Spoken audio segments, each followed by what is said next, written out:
कि इंडिया ने 6 से 7 साल बाद किसी भी टेस्ट मैच में इंडिया में 3 फास्ट बॉलर खिलाए। वो 2 के साथ जाते हैं और 3 स्पिनर खिलाते हैं। उन्होंने इस बार इस तरह किया है कि उन्होंने 3 फास्ट बॉलर खिला के और 2 स्पिनर खिलाए और 2 स्पिनरों से पूरा का पूरा वाट लगा दी उन्होंने बांग्लादेश की। पाकिस्तान और यार इंडिया में बस इतना फ़र्क है कि जानी आप हिसाब लगा लें, पाकिस्तान बांग्लादेश से 10 विकेटों से हारा है। हाँ। और जो इंडिया है वो 280 स्कोर से जीत गया है। बांग्लादेश की टीम का जनाजा निकाल के रख दिया है। वो क्रिकेट वाला ग्राउंड नहीं था, उसको कब्रिस्तान बना दिया है। अस्सलाम वालेकुम सर। वालेकुम सलाम। सर बांग्लादेश की क्रिकेट का इंडिया ने तो मलिया मेट करके जनाजा निकाल के रख दिया, इतनी बुरी शिकस्त 280 रन से। और बांग्लादेश वही टीम है जो पाकिस्तान को हमारी होम ग्राउंड पे 10 विकेट से हराई गई थी। क्या कहेंगे, क्या जादू कर दिया टीम इंडिया ने यार? देखिए अश्विन उनके पास था, बड़ा एक्सपीरियंस प्लेयर है, कोई नया खिलाड़ी तो है नहीं, वो यंगस्टर तो नहीं है। अब उसकी क्रिकेट ख़त्म होने वाली। जडेजा नो डाउट बहुत बड़ा प्लेयर है, उनका ऑलराउंडर है, दोनों ऑलराउंडर है और दोनों ने ऑलराउंडर जिस तरह अपनी एक शो करनी थी पावर, उन्होंने दोनों ने मिलके की है अपनी टीम के लिए। देखिए पहले अश्विन 100 करता है, फिर आगे 6 आउट करता है। चेन्नई की विकेट है जहां वो अपना सारा आधे से ज़्यादा अपना जो करियर है वो चेन्नई की विकेटों में खेला है। आईपीएल सारा वो उधर खेला हुआ है, उसके होम ग्राउंड है चेन्नई की लगती है। जडेजा भी वहीं खेला हुआ है। आप देखें उनका क्या तरीकाकार क्या है कि वो चेन्नई से आईपीएल खेलें, उनको विकेट हर एक विकेट का तकरीबन 6-7 उस ग्राउंड की विकेटें हैं।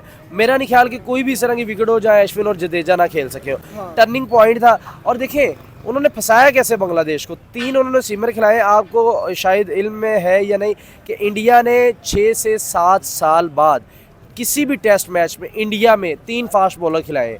वो 2 के साथ जाते हैं और 3 स्पिनर खिलाते हैं। उन्होंने इस बार इस तरह किया है कि उन्होंने 3 फास्ट बॉलर खिला के और 2 स्पिनर खिलाए और 2 स्पिनरों से पूरा का पूरा वाट लगा दी उन्होंने बांग्लादेश की। और इंडिया जो है वो शुरू से ही एक स्ट्रॉन्ग टीम है। और अब अगर आप आईसीसी इवेंट्स की टाइमलाइन को अगर फॉलो करते हो तो आपको पता होगा कि इंडिया की team is one of most competitive team on paper और ऑन ग्राउंड एज वेल। और उनका माइंडसेट जो है वो काफ़ी बेहतर है और टीमों के हिसाब से। अगर इंडिया के साथ किसी का मैच डलता है तो वो ऑस्ट्रेलिया की टीम है। तो आप देख लें वो कहाँ पर चले गए। ऑस्ट्रेलिया में घर में हराया उन्होंने इतने साल के बाद, जो कि एशियन टीम ने कभी भी नहीं हराया। तो इंडिया जो है वो काफ़ी अपने क्रिकेट के ऊपर इन्वेस्ट भी करती है और उसके रिजल्ट भी प्रोड्यूस करती है बनिस्बत इसके कि पाकिस्तान टीम जो है उनके जो स्कूल है उसका प्रिंसिपल जो है वो छुट्टी करता है और उनके जो टीचर है वो भी छुट्टी कर जाते हैं। मतलब कि आपके बोर्ड के चेयरमैन भी चेंज होते हैं और उसके बाद आपके जो हैं वो कोचेस भी चेंज हो जाते हैं। ऐसा किसी दुनिया की क्रिकेट में किसी स्पोर्ट में ऐसी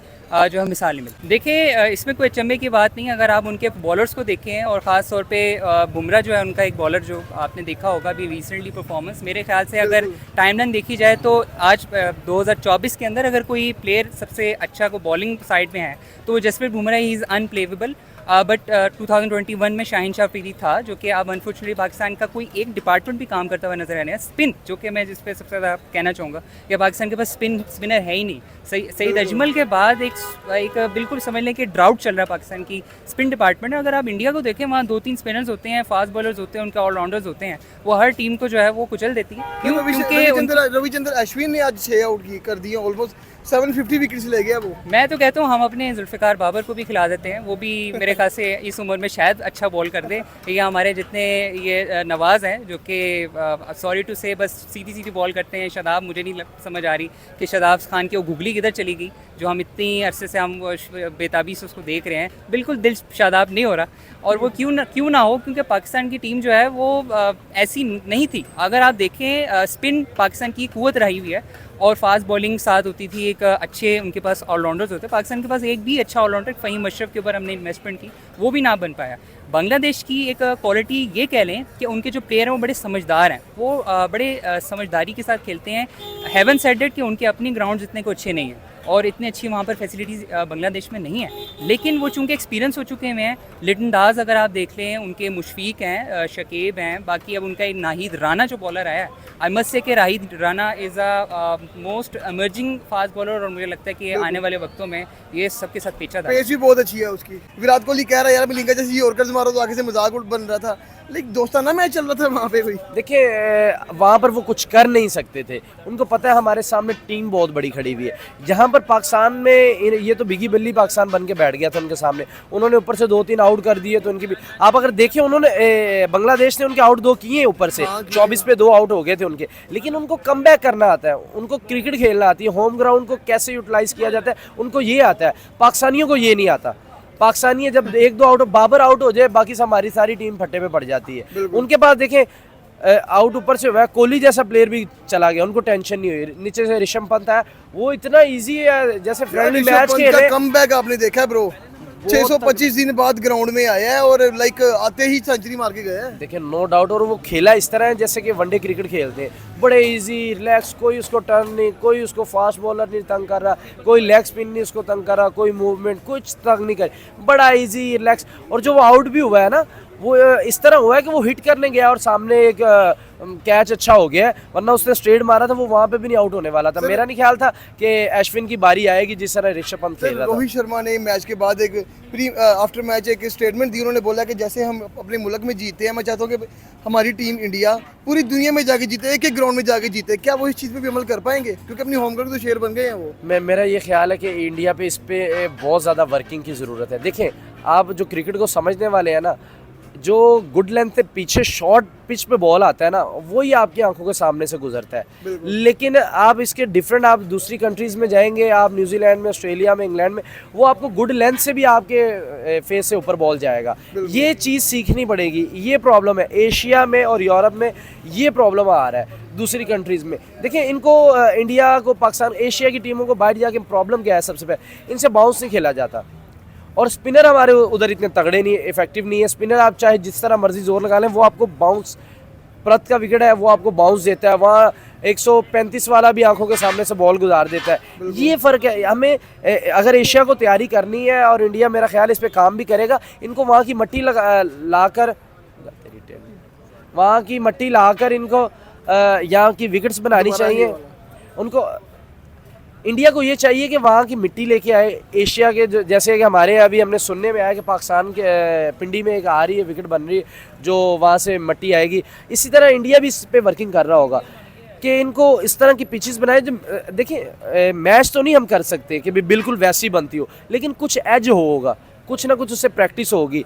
नो डाउट, अगर इंडिया इस पे वर्किंग शुरू कर देगा तो मेरा नहीं ख्याल कि 1.5 से 2 साल में अपनी वो बाहर की कंट्रीज़ के लिए भी इसी तरह की परफॉर्मेंस दे दे। जी, पेस बहुत अच्छी है, और आप देख लेंगे पाकिस्तानी बॉलर्स की पेस किधर चलेगी। या तो मुझे ये लग रहा है कि इनकी जो है वो क्रिकेट के ऊपर अब ध्यान नहीं रहा, शायद वो एक होता है पाकिस्तानी एक मेंटालिटी है, ये शायद फिर हर किसी के अंदर होगी कि जब वो सब कुछ अचीव कर लेता है। अगर हम साइकोलॉजी को देखें तो सेल्फ एक्चुअलाइजेशन एक फ़ेज़ आता है इंसानों में, ये जिसमें वो कहता है मैंने हर चीज़ जो है वो अचीव कर ली है, और उसके बाद फिर वो उस एफर्ट के साथ नहीं जा रहा होता, अब उनको ईजी मनी आ रही है। तो शायद ये भी एक रीज़न हो। और जब मैंने आपको बताया, स्कूल का टीचर भी चेंज हो गया, प्रिंसिपल भी चेंज हो गया, आपके कोच हो गए, उछाड़ हुई है, पिच आपकी वो नहीं सही। अच्छा, आप घर में खुद पिच बनाते हैं, और मतलब कोरमा बनाने के लिए आप बाहर से, ऑस्ट्रेलिया से लोग लेकर आते हैं, मतलब पिच बनाने के लिए। तो ये कौन से मुल्क में ऐसा होता है? इंडिया देखें अपनी एक हिसाब से वो पिच पर देखें, आप या तो स्पिन भी नहीं बना सकते, स्पिन भी आपके गले पड़ेगा, फास्ट बनाएंगे वो भी आपके गले पड़ेगा। अगर आप वो पिंडी वाला फ्लैट बना देंगे तो वो फिर वही होगा जो